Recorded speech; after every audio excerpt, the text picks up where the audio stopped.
Baik, bismillahirrahmanirrahim. Assalamualaikum warahmatullahi wabarakatuh. Salam sejahtera buat kita semua. Di pertemuan kali ini kita akan membahas modul 3 di fotografi, yaitu mengenai pengaturan kamera. Baik, kalau kemarin-kemarin kita sudah belajar dari pengatur fotografi, pengenalan kamera dan lensa. Itu sebenarnya merupakan bagian-bagian pengaturan yang harus kita pelajari di fotografi ya.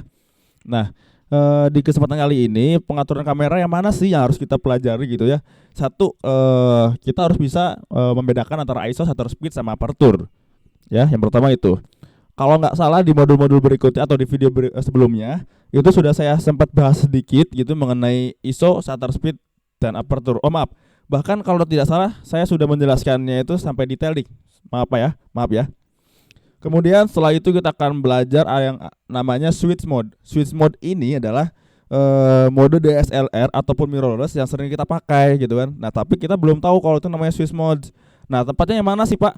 Tempatnya adalah yang sering kita putar-putar. Biasanya ada logo M itu artinya manual, atau P, atau F, atau A gitu kan. Nah, itu adalah switch mode. Nah, sekarang kita akan bahas itu. Oke. Kebetulan di pengaturan kamera ini modulnya mungkin belum selesai ya, atau ya saya nggak paham. Tapi insya Allah, karena saya juga hari ini mendadak banget dan saya tidak membawa bukan komputer, nggak bawa kamera. Jadi mungkin next time saya akan bikin review sekalian langsung. Mungkin saya praktekkan foto model ataupun foto produk ya. Tergantung sikon aja. Kalau saya misalkan sikonnya ada modelnya, ya mungkin saya akan coba foto model. Tapi kalau saya tidak ada modelnya, mungkin ya parah-parahnya foto produk aja deh. Oke, kita lihat dulu, intip dulu modul yang sudah tersedia. Nah, ini modulnya nih. Kalau tidak salah kemarin itu saya sudah jelaskan ya. Kita next dulu.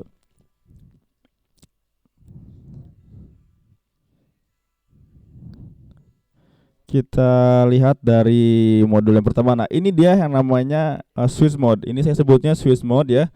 Di sini ada logo M, A, S, P, guide dan sebagainya. Tapi saya harapkan teman-teman menggunakan yang M dulu ya. Kenapa yang M? Karena ini adalah mode manual. Di dalam mode manual ini kita dipaksa untuk mengatur semua itu secara manual gitu.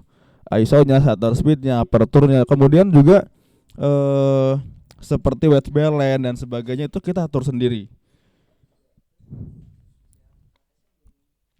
Nah, kita lihat di info pengaturan. Ini adalah default dari interface-nya Nikon. Jadi buat teman-teman yang terbiasa pakai Canon mungkin agak sedikit asing ya. Kalau di Nikon seperti ini biasanya. Nah, yang pertama, fan atau qual, ada huruf L di sini. Ini adalah kualitas atau ukuran foto. Yang biasanya itu ada RAW, JPEG, S itu artinya small, M itu adalah medium, L itu large, dan seterusnya lah. Nah, ini kita gunakan pada saat apa gitu kan. Ketika teman-teman membutuhkan atau mencetak gambarnya itu secara besar, maka mau tidak mau yang poin nomor 1 ini kualitasnya harus RAW ataupun JPEG large. Kalau teman-teman pakai JPEG small, ketika teman-teman dicetak dengan ukurannya besar, maka mau tidak mau filenya akan hancur gitu kan. Oke, nomor 2, WB auto. Artinya apa? Ini adalah WB ini adalah white balance. Berarti putih yang seimbang gitu kan. Enggak apa-apa gitu kan. Itu juga betul karena diartikannya white balance itu adalah putih ya, keseimbangan warna putih. Nah, maksudnya itu informasi ini seberapa benar atau warna yang akan kamu dapatkan saat kamu motret dalam kondisi cahaya yang berbeda. Misalnya misalnya kamu motret cerah, mendung, atau apalah gitulah. Pasti kita memotret apa ya, kayak di bawah lampu neon atau bohlam gitu kan. Kalau cerah ya mungkin pakai bohlam, kalau mendung ya mungkin pakai neon dan sebagainya. Kemudian nomor 3 ini adalah ISO. Kemarin kita sudah bahas sedikit mengenai ISO. Sudah membahas detail tentang ISO, bahwa ISO ini semakin kecil semakin redup dan dia semakin bersih. Kalau semakin besar dia akan semakin kotor ya. Tapi semakin terang juga. Nah, di sini keterangannya ISO auto, berarti dia menggunakan auto. Tapi nanti di praktek jangan sampai teman-teman terbiasa menggunakan auto ya. Next. Kemudian nomor 4 ini adalah autofocus, informasi fokus gitu kan. Apakah kita pilih single servo ataupun memakai auto dan manual atau continuous dan seterusnya. Nah, kalau AFA ini sebenarnya tergantung dari kamera yang kita gunakan. Kalau saya pernah pakai Sony A7S. A7S ini punya fitur yang fokusnya itu mengikuti mata. Jadi kita tracking matanya mau kemanapun objeknya dia akan tetap fokusnya ke objek itu biasanya gitu. Nah, untuk fitur-fitur autofocus ini sebenarnya setiap kamera hampir berbeda ya, karena mau tidak mau yang bagus ya mahal gitu kan. Next, nomor 5 ini adalah area fokus. Kemudian nomor 6 ini adalah meteringnya. Kayak apa ya? Kayak spot gitulah pokoknya lah. Kemudian nomor 7 ini adalah ADL. Itu untuk memilih active delighting yang biasanya digunakan untuk menerangi atau tidak pada bagian foto yang di belakang gitu, background sebenarnya. Kemudian nomor 8 ini adalah resolusi. Kalau teman-teman pakai mode video, ini ada 720 30, artinya adalah resolusinya pakai 720, kemudian frame rate-nya 30 ini artinya nih kalau yang ini. Kemudian ini flash 12 ini, nomor 8, 9-nya mana ya? 9-nya kok enggak ada. Oh ini. 9 ini adalah banyaknya foto yang masih bisa tersedia atau dari memori ini biasanya. Kemudian nomor 10 adalah diafragma saya sebutnya ini. Kalau di sini disebutnya exposure compensation. Jadi ini adalah gabungan dari ketiga ISO, shutter speed sama aperture yang tadi. Kemudian ini adalah indikatornya. Jadi kalau teman-teman mau memotret dengan hard light atau cahaya yang tinggi, cahaya yang rendah atau cahaya normal, itu ada di sini nih. Indikatornya ada di sini. Kemudian nomor 11 adalah flash compensation. Fungsinya sebenarnya mirip sama kayak ini sih, exposure sih. Hampir mirip. Kemudian nomor 12 ini adalah flash. Ini adalah mode flash. Apakah auto atau fill flash atau red eye gitu kan. Ini juga tergantung dengan kameranya lagi. Kemudian nomor 13 ini titik-titik fokus ini. Kalau teman-teman pakai viewfinder biasanya langsung kelihatan tuh titik fokusnya. Kemudian nomor 14 mana 14? Oh, kalau ini beda ya. Kalau di Nikon mungkin ini buat aperture, tapi kalau di Canon ini enggak ada. Ini enggak ada di Canon. Nomor 15 LO itu apa ya LO ya? Saya baru tahu nih. Kalau di sini keterangannya LO ini buat shutter speed, tapi kalau di Canon nggak pakai ini sebenarnya.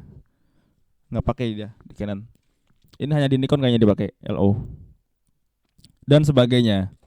Nah, kemudian kita lewat ya yang aperture karena kita sudah bahas kemarin, manual, kemudian aperture speed dan sebagainya sudah kita bahas kemarin. Kita loncat ke bagian manual mode, shutter speed, priority, lensa. Oke, kita lewat dulu karena sudah masuk ke lensa.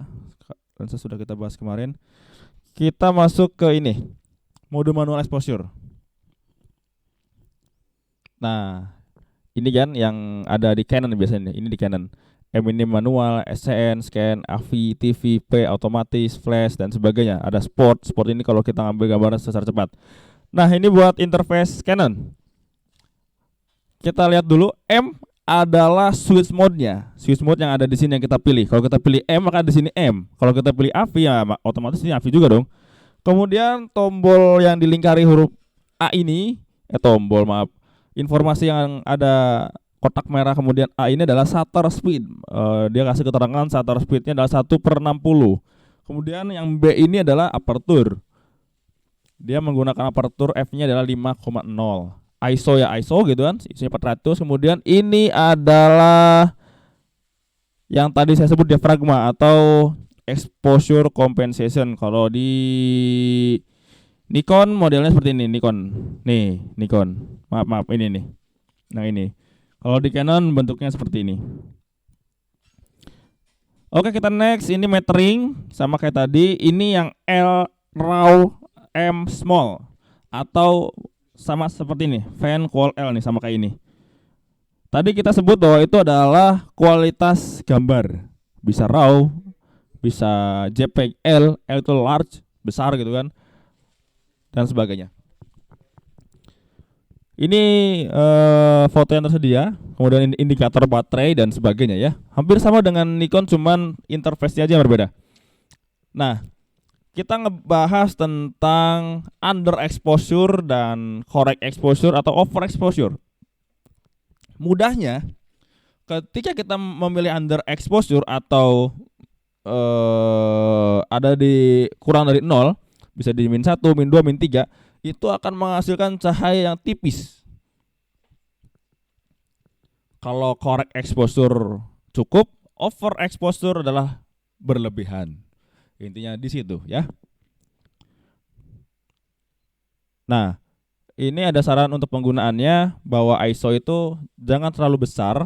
Apabila kita memotret dalam manual exposure, maka dianjurkan untuk menggunakan kecepatan ISO tetap. Ya, kamera ini dia auto sebagai pengaturan ISO default, tetapi jika Anda menggunakan itu apabila melakukan cahaya manual.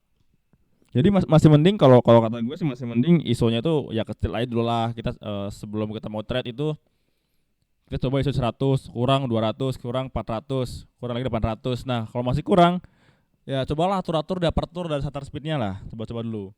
Jangan sampai ketika teman-teman ngambil gambar dengan kamera yang sederhana yang nggak punya fitur low lag, teman-teman pakai ISO-nya sampai 3200 atau 6400. Nanti takutnya hasilnya rusak. Nah ya, ini contoh yang pertama nih.